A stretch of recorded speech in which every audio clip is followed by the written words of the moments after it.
Welcome to Popcorn Playback.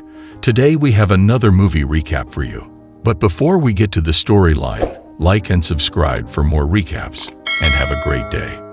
In a dimly lit room with lots of strange doors, a small dragon tries to escape from an old man who's chasing it. Then, another guy shows up and locks one of the doors, trapping the old man. The old man tries to use a magical ball but fails. Many years later in London, a guy named Paul is having a really bad morning. He oversleeps, his shoelaces break, his toaster messes up, and he's late for a job interview. On the way, he meets an old man named Monty who claims to know him, but Paul doesn't recognize him. So Paul goes to his interview. While chasing a dog that took his scarf, Paul finds an alley with a door that says applicants.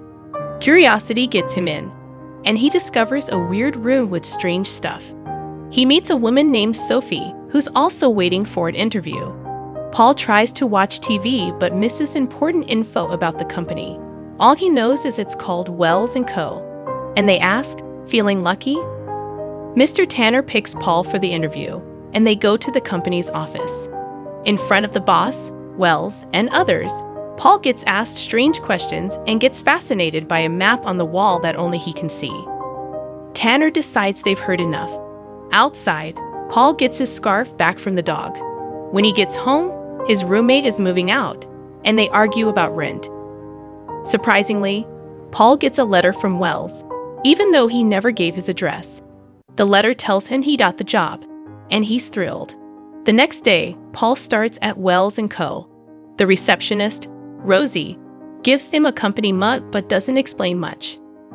Tanner shows him around the law firm, which doesn't use computers. They see offices with maps, typewriters, and weird tubes, and Paul thinks he sees Monty. In the final office, Paul and Sophie become interns and wait for their tasks. A shadowy figure startles Paul, but it's just a mouse. Rosie brings them maps and tells them to mark bauxite deposits. Paul is still confused, but spends the morning looking at maps with Sophie. At lunch, Sophie suddenly wants coffee, even though she didn't before. They meet Judy, who takes them to a park. Judy explains that they need to watch for a woman reading a book and signals Sophie when she reaches a certain point. Sophie sees through the woman's eyes and signals correctly, making a man jump into a fountain. Judy says it's fate, which confuses Paul. She reveals that Sophie has special psychic powers as a seer, and the company is full of people with magical abilities who help clients for money. Sophie is an intern, but on a different level, and Judy is her mentor. Back at the office, Paul has lunch, looks at maps, and feels something strange on his hand. He realizes the map responds to his touch, and Wells asks him to focus on the map with his hand. Energy flows through his fingers, helping him find bauxite deposits. Wells thinks Paul has a unique power and hints at a dark contract involving Paul's father to gain his trust. Wells gives Paul a secret mission: find a portable door. Paul agrees but doesn't know the details. He searches the whole building but finds nothing. He talks to Van Spee, who has magical hair that warns him about illegal magic. In Paul's home, Casimir wakes him up unexpectedly. Casimir can control dreams and puts Paul through a scary nightmare. He wants to know why Wells hired Paul, but keeps the mission details a secret. Using dream magic, Casimir does creepy things like bending Paul's leg and making his teeth fall out. Eventually, Paul spills the beans about the mission, which involves finding a portable door to the Bank of the Dead. Casimir prepares to leave, and Paul thinks he's waking up, but he gets knocked down in the dream. The next day, Sophie notices Rosie's strange attachment to a stapler. Meanwhile, Paul keeps searching the company building and finds Bank of the Dead written on the floor with a stapler. Following an arrow, he goes into a dark basement where his hands react to the energy, revealing amazing artwork. He finds a door that says goblins only. He ignores the warning, opens the door, and sees a regular storeroom. Before he can explore further, Tanner steps in and tells him to quit before things go wrong. At the same time, Sophie works with Judy, who gets messages from goblin hands in the sewers. Goblins have been partners with wizards who secretly watch over humans. Judy tells Sophie to put her name on a lost pet poster to help a store owner find her cousin in a few days. Surprisingly, the lost dog in the picture is the one that took Paul's scarf. Back at the office, Paul sees Tanner and Sophie arguing about contracts. They also talk about their performance at the office. The next workday, Paul meets Casimir, who acts like they're meeting for the first time since the interview, which confuses Paul.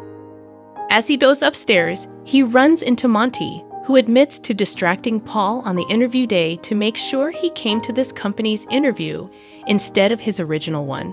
Monty tries to stop Paul, but Paul keeps going and gets back into the mysterious room he found before. He realizes the room's contents are just illusions and enters a different room filled with strange objects and magical items. He encounters a stapler on the floor and uses his new powers to touch it, revealing a goblin's spirit inside. The goblin gives Paul a specific direction and then disappears. Paul uses his powers to find the hidden portable door. He steps through it, but when he closes the door, it turns into a towel and takes him to a different part of the building. He overhears Wells talking about his father and the old boss's disappearance. He figures out that Wells is involved in illegal soul trafficking, using employees as test subjects when they sign a soul contract, which makes them lose themselves. Sophie is his next target, which explains her recent changes. To make things worse, the other board members don't know about Wells' evil actions, and their badges have surveillance devices. Paul can't trust them with the portable door, so he takes the towel and, after a few tries, figures out how to use it. He can teleport to places by saying a spell and specifying his destination. He tests it by saying supermarket and finds himself in the supermarket's freezer. Paul ignores the surprised people and goes back to the company. On the way, he meets Van Spee, who tells him to come to her if he finds anything, but he rushes to his office. There with Sophie, he removes her badge and tells her about Wells' wicked deeds. He shows the towel as evidence and whispers the spell to open the door. This time, they find themselves in a strange place with portable doors all around. Sophie hears a distant cry for help, and Paul quickly takes her back before figuring out how to use the label's instructions. They must state their destination before opening the door and find themselves back in Paul's apartment. With their newfound power, Paul and Sophie go on exciting adventures, exploring places like Egypt, Alaska, Jamaica, and witnessing the beautiful northern lights. They continue their work too, helping people like reuniting cousins at the pet shop, which strengthens Sophie's belief in using their powers for good. In their free time, they secretly explore through the portable doors, getting closer and growing their bond. One sunny beach day, Paul bravely confesses his feelings for Sophie, and she feels the same way. But Sophie's soul contract leaves her uncertain. To solve this, they decide to find and cancel the binding contract. They use the portable door to return to the company, hiding the towel just in time for Tanner's arrival. While talking to Tanner, Paul notices sand on their clothes, raising concerns someone might know about their activities. Tanner demands the portable door back and threatens consequences if Paul refuses, leaving them with a tough choice. Under the cover of night, they sneak back into the company to break Sophie's soul contract. However, the portable door malfunctions and transports them to a room full of printers producing contracts for everyday things. Wells secretly includes soul agreements in these contracts, tricking people into giving up their souls. They hear strange noises and find the map room, where papers swirl and fires burn, and a mysterious figure eats pizza in the shadows. They try to use the portable door to get to Wells' office, but end up in a dark basement marked Bank of the Dead. Here, they discover a contract confirming the company's wicked soul-stealing activities. Eerie sounds lead them to a scary tunnel, where they encounter goblins before accidentally ending up behind the goblins-only door, where Tanner shows up. Unexpectedly, Tanner turns out to be a shape-shifting goblin and the leader of the Goblin Clan. He confronts Paul and Sophie for ignoring his warnings. Wells arrives, and Tanner and the goblins resist leaving, emphasizing their importance to the wizards. An argument breaks out, and Wells transforms some goblins into office supplies with his magic. Paul and Sophie use the chaos to open the portable door and escape. But they forget a crucial rule. The person who closes the door controls it. Wells seizes the door, trapping them in a place full of doors. Surprisingly, they hear Wells Sr.'s voice, revealing Wells' use of a baby dragon to lure his father here, imprison him, and take control of the company. There's a glimmer of hope when Paul remembers that Wells Sr. has a contract that might control his son. However, Wells Sr. explains the soul contract must be deposited in the Bank of the Dead to work. Determined, Paul intensifies his powers and, after much effort, finds an exit.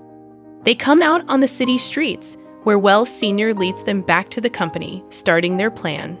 Paul will take Wells' contract to the bank, while Wells Sr. confronts his wicked son. Rosie, who is married to Wells Sr., joins them. The group hurries downstairs and sees goblins carrying away soul contracts. In the chaos, Wells Sr. and his son engage in a fierce magical duel, causing panic among the goblins and destruction in the room. Paul and Sophie try to discreetly get the portable door, but Paul is captured by goblins suddenly. Amidst the chaos, Sophie uses her powers to contact Judy for help. The goblins see her as a threat and approach aggressively. In an attempt to save Sophie, Paul bravely fights the goblins but gets caught in a net. In a crucial moment, Rosie appears heroically, wielding a stapler. She throws it at Wells Sr., revealing a goblin trapped inside when he uses his magic. As the dust settles, Rosie reveals her true form as a goblin, joyfully reuniting with the recently freed goblin. Wells takes advantage of the situation to launch a sudden attack on his father, capturing him. Paul tries to lunge at Wells bravely, but his father's powerful magic repels him. The other board members finally arrive, trying to stop Wells from his evil actions. Wells threatens to end his father's life, making it hard for them to intervene.